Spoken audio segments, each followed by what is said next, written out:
تبارك الذي نزل الفرقان على عبده ليكون للعالمين نذيرا۔ سورہ حجرات میں اللہ رب العالمین نے فرمایا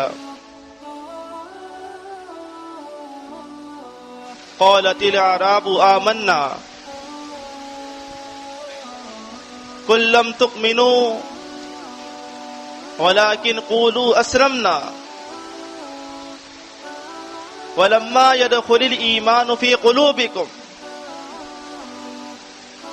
وإن تطيعوا الله ورسوله لا يلدكم من أعمالكم شيئا۔ کہ اے مومنین، جب اعرابیوں نے یعنی کہ دیہاتیوں نے اس بات کا دعویٰ کیا کہ ہم ایمان لے آئے ہیں، تو اللہ رب العالمین نے فرمایا کہ اے رسول صلی اللہ علیہ وسلم آپ ان سے کہہ دیجئے تم ابھی ایمان نہیں لائے۔ آپ معاملہ دیکھیں، ان کا دعویٰ ہے کہ ہم ایمان قبول کر چکے ہیں، کلمہ شہادت کی گواہی دے چکے ہیں، گویا کہ ہم ایمان لے آئے ہیں۔ کسی حد تک دعویٰ درست معلوم ہوتا ہے، لیکن اللہ رب العالمین کا جواب کیا ہے کہ رسول صلی اللہ علیہ وسلم آپ کہہ دیجئے ابھی تم ایمان نہیں لائے ہو۔ ہاں تم ایسے کہہ سکتے ہو اسلمنا کہ ہم نے اسلام قبول کر لیا ہے۔ گویا کہ ایمان اور اسلام دونوں لازم و ملزوم ہیں، لیکن ایک بندہ مسلم اور اس کو بندہ مومن بننے کے لیے ایک مرحلہ طے کرنا ہوتا ہے۔ ایک شخص جو کہ کلمہ شہادت کی گواہی دے دے، اللہ رب العالمین کو واحد الہ تسلیم کر لے، محمد الرسول اللہ صلی اللہ علیہ وسلم کو اس کا بندہ اور اس کا رسول مان لے، تو وہ اسلام میں دخول کر لیتا ہے، لیکن ایمان اس کے دل میں نہیں آتا۔ اللہ رب العالمین نے فرمایا وَلَمَّا يَدْخُلِ الْإِيمَانُ فِي قُلُوبِكُمْ، ایمان تو ابھی تمہارے دلوں میں داخل ہی نہیں ہوا ہے۔ ایمان کا دخول صرف کلمہ پڑھنے سے نہیں ہے، ایمان کا دخول اللہ اس کے رسول کی اطاعت کرنے پر ہے۔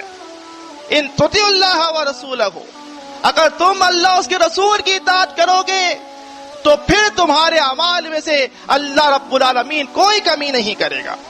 وہ اللہ بڑا بخشنے والا اور بہت رحم کرنے والا ہے۔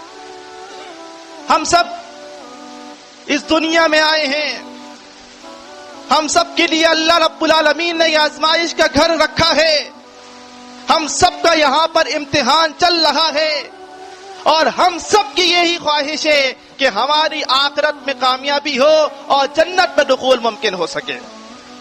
لیکن اس داخلے کے لیے ہمیں کیا کرنا ہے؟ ہمیں اس بات پر غور کرنا ہے۔ اس داخلے کے لیے ہمیں اپنا ایمان مضبوط کرنا ہے، اور ایمان کی مضبوطی کو اللہ کے رسول صلی اللہ علیہ وسلم نے بہت آسان نسخے میں سمجھا دیا ہے۔ آج ہم میں سے ہر ایک آدمی اس بات کا گلہ کرتا نظر آتا ہے، شکوہ کرتا نظر آتا ہے کہ ہماری محبتیں ختم ہو گئی ہیں، ہم میں نفرتیں بڑھتی جا رہی ہیں، ہمارے دلوں میں ایک دوسرے کے لیے محبت نہیں ہے، ایک دوسرے کے لیے خلوص نہیں ہے، ایک دوسرے کے لیے درد نہیں ہے۔ ہم اس کے برعکس ایک دوسرے سے نفرت کرتے ہیں، ایک دوسرے کے لیے بغض رکھتے ہیں، ایک دوسرے کے لیے بدگمانی کرتے ہیں۔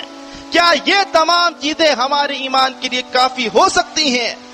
کیا یہ چیزوں کے ذریعے ہم جنت میں اپنے داخلے کو ممکن بنا سکتے ہیں؟ ہرگز نہیں۔ رسول اللہ صلی اللہ علیہ وسلم نے بڑی وضاحت کے ساتھ اس بات کو سمجھا دیا کہ جنت میں داخلہ کیسے ہے۔ صحیح مسلم میں آپ نے فرمایا لا تدخلوا الجنت حتی تؤمنوا، تم میں سے کوئی شخص جنت میں داخل نہیں ہو سکتا یہاں تک کہ وہ ایمان لے آئے، وہ ایمان والا بن جائے۔ جنت میں دخول کا امکان ایمان کے ساتھ ہے. اسلام کے ذریعے کلمے کے ذریعے وہ اسلام میں داخل ہوتا ہے, اور جنت میں داخلے کے لیے اس کا ایمان ہونا ضروری ہے. اور آپ کا فرمان تم جنت میں نہیں جا سکتے یہاں تک کہ تم ایمان لے آؤ. اور وَلَا تُؤْمِنُوا, اور تم ایمان والے نہیں ہو سکتے حتیٰ تحابوا, یہاں تک کہ تم ایک دوسرے سے محبت نہ کرنے لگو. یہ محبت کو اللہ کے رسول صلی اللہ علیہ وسلم نے ایمان کے ساتھ منسلک کر دیا ہے, اور ایمان کا انسلاک اللہ کے رسول صلی اللہ علیہ وسلم نے جنت کے ساتھ منسلک کر دیا ہے. یہ تینوں چیزیں ایک ہی کڑی میں مشتمل ہیں. اگر ایمان ہوگا تو محبت ہوگی, ایمان نہیں ہوگا تو محبت نہیں ہوگی, اور جب ایمان نہیں ہوگا تو جنت میں داخلہ بھی اللہ کے تعالی کی طرف سے ممنوع قرار دے دیا جائے. اور اس محبت کو پروان چڑھانے کے لیے, اس محبت کو قائم و دائم رکھنے کے لیے, اس محبت میں استحکام لانے کے لیے بہت ہی چھوٹا سا نسخہ رسول اللہ صلی اللہ علیہ وسلم نے بتا دیا, جو ہم چھوٹا سمجھتے ہیں حالانکہ وہ بہت بڑا ہے. آپ نے فرمایا کیا میں تمہیں وہ چیز نہ بتا دوں جس کے ذریعے سے تم میں محبتیں قائم ہو جائیں, جس کے ذریعے تمہارے بغض و عداوتیں ختم ہو جائیں. وہ کیا ہے؟ افشوا السلام بینکم, آپس میں ایک دوسرے کے درمیان سلام پھیلا لو, ایک دوسرے کے لیے سلامتی پھیلا لو. جہاں ایک دوسرے سے ملاقات ہو وہاں پر سلام ہو, لیکن وہ سلام وہ ہو جو دل کے ساتھ کیا جائے, وہ سلام وہ ہو جو ایمان کے ساتھ کیا جائے. جہاں پر جب الفاظ دل سے نکلیں, زبان سے نکلیں, السلام علیکم, جب میں اپنے مسلم بھائی سے ملاقات کر کے یہ کہہ رہا ہوں کہ اے بھائی تجھ پر سلامتی ہو, تو کیا میرا دل اس وقت یہ گواہی دے سکتا ہے کہ یہ میرے مسلم بھائی پر اللہ کا عذاب ہو جائے؟ میں اس کو کہہ رہا ہوں ورحمت اللہ, تجھ پر اللہ کی رحمتیں طاری ہوں, اور میرا دل کہہ رہا ہو کہ تو برباد اور برباد ہو جائے. میں اس کو کہہ رہا ہوں وبرکاتہ, تجھ پر اللہ کی برکتیں نازل ہوں, اور میں اس کے دل میں کہہ رہا ہوں کہ تو ہلاک ہو جائے. تو اگر اس دل کا اور زبان کا آپس میں نفاق ہوگا, اس دل اور زبان کے الفاظ ایک نہیں ہوں گے, اس سلامتی کا کوئی فائدہ نہیں ہوگا. وہ سلامتی صرف محض زبانی کلامی ہوگی, وہ سلامتی محض زبانی جمع خرچ ہوگی. اگر ہم اس سلام کے الفاظ کو تلفظ کے ساتھ معنی اور مفہوم کے ساتھ سمجھ کر ادا کرتے ہیں, ہم کبھی اپنے مسلم بھائی کے لیے اپنے دل میں میل نہیں رکھ سکتے. بغض و عداوت بہت دور کی بات ہے. جب ہم وہاں مسافہ کرتے ہوئے دعا پڑھ رہے ہوتے ہیں الحمدللہ یغفر اللہ لنا ولکم, کیا ہے اس کے معنی و مفہوم؟ ہمارے وہاں الفاظ ہوتے ہیں اے بھائی اللہ رب العالمین میری بھی مغفرت فرمائے اور تیری بھی مغفرت فرمائے. کیا یہ محض زبانی ہے؟ اور زبان اس وقت یہ کہہ رہی ہے تجھ پر سلامتی, رحمتیں, برکتیں ہوں, اللہ رب العالمین تیری مغفرت فرمائے, اور دل اس وقت کہہ رہا ہو اللہ رب العالمین تیری پکڑ کر لے. دل اس وقت کہہ رہا ہو اللہ رب العالمین تجھے تباہ و برباد کر دے, تو محبت کہاں سے قائم ہوگی؟ یہ سلام کا نسخہ اللہ کے رسول صلی اللہ علیہ وسلم نے اگر دیا ہے تو اس کے پیچھے بہت گہرا اور بڑا مقصد ہے. اگر یہ سلام دل و زبان کے ساتھ ادا کیا جائے گا تو وہ سلام بنے گا, مسلمین پر پھر سلامتیاں طاری ہوں گی. لیکن اگر وہ سلامتی محض زبانی ہوگی اور دل اس کی گواہی نہیں دے گا, وہ سلامتی کبھی بھی اللہ رب العالمین کی رحمت اور برکت نہیں بن سکتی. ہم نے سلاموں میں بھی الگ الگ کیٹیگریز بنائی ہوئی ہیں, اسٹیٹس بنایا ہوا ہے, اسٹینڈرڈ بنایا ہوا ہے. جہاں کوئی بڑا اور دولت مند آدمی ہم دیکھتے ہیں وہاں ہمارے سلام کا انداز دوسرا ہوتا ہے. وہاں مسافے میں گرم جوشی الگ ہی ہوتی ہے, وہاں سلام کے الفاظ پورے ادا کیے جا رہے ہوتے ہیں. لیکن جہاں ہمارا کوئی چھوٹا مسلم بھائی, غریب مسلم بھائی, مسکین نظر آتا ہے وہاں ہم سلام کرنا گوارا نہیں کرتے, اور اگر وہ سلام کرے تو ہم جواب دینا گوارا نہیں کرتے. ہمارے آپس میں اختلافات, بغض و عداوت اتنے ہیں کہ ہم آپس میں ایک دوسرے سے سلام سے بھی جا پڑے ہیں, اور اس قدر اگر ہم بغض رکھیں گے کہ ایک دوسرے کا ہم سلام نہ کریں، ایک دوسرے کے سلام کا جواب نہ دیں، ایک دوسرے کے پیچھے نمازیں نہ ادا کریں، ایک دوسرے کے لیے ہم بغض و عداوت رکھیں، تو یہ محبت کسی صورت قائم نہیں ہو سکتی، یہ محبت کبھی سلامتی نہیں بن سکتی۔ اور اس محبت کا انکار گویا کہ ایمان کا انکار ہے، اور ایمان کا انکار گویا کہ جنت میں جانے سے انکار ہے۔ یہ رسول اللہ صلی اللہ علیہ وسلم کا فرمان۔ یہ محبت اللہ رب العالمین کی طرف سے ایک نعمت ہے۔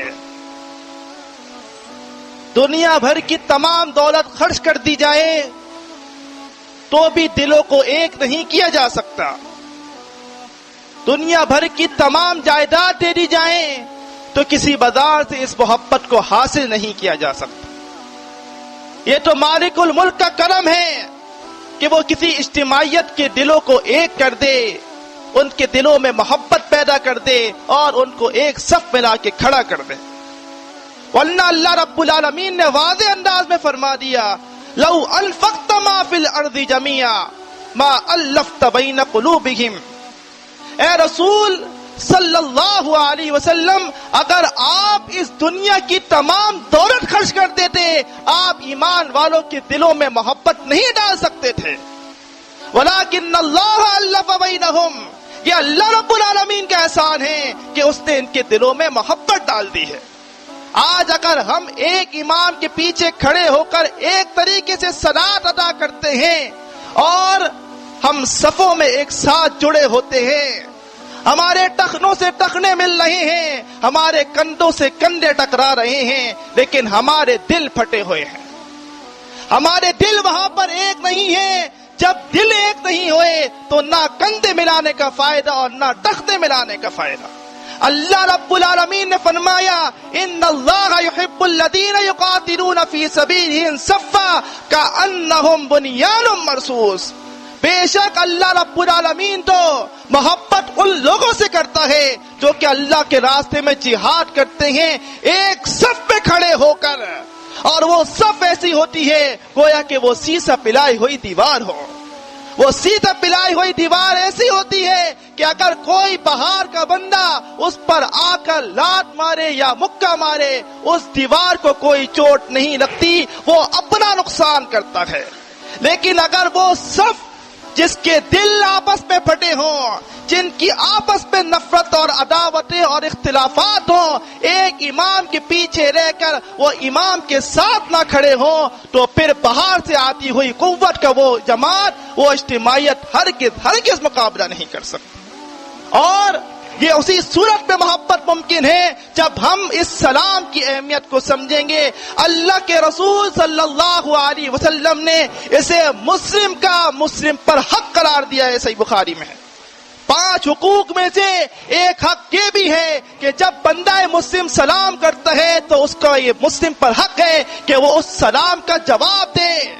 اگر آپس میں کسی شخص کا کوئی 2 آدمی کا تنازع یا جھگڑا ہو جاتا ہے، 3 دن سے زیادہ وہ ایک دوسرے سے ناراض نہیں رہ سکتے۔